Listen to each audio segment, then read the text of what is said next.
Mayong buntag mga kauma. So niata karon diri sa atong gamay nga farm no. Mga bulan pud nato ni nga wala na atiman tungod hatong nahitabo sa atong pamilya. So karon mga kauma, ang akong gibuhat karon, akong gihawana ning punuan sa saging, oh, daghan na kayo sagsaha mga kauma oh. So pasalamat tahan nino nga mauna ni ang atong mga hinaguan. So dako-dako patag trabahoon na ni. Matag Domingo naa ta dire. Kay Lunes hangtod Sabado trabaho man ta. Kinahanglan ta mo trabaho para naatay income para atong ikasuporta diri sa atong gamay nga farm. So dito sa ibabaw dako-dako pa na ato ang bugnuonon din na oh. Naapay magsimilasang diha. O dito sa ibabaw. So dali ra kayo ni tubo ang atong saging no.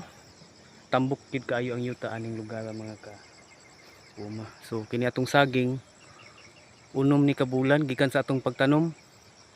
Naapod tay mga gikatag nga mga avocado o lubi. So kining avocado ulahin nato ni gitanom no. Niya pila pa ni sa kabulan, tulo pa ni kabulan. So seedling ni siya, dili ni sumpay.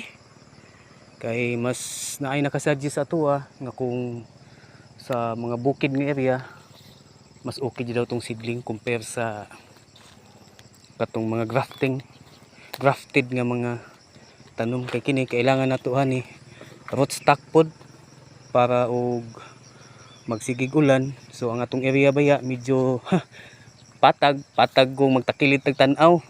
So dapat ang gamot gyud atong pa daghanon hani sa atong mga tanom para og magka kusog-kusog ang ulan.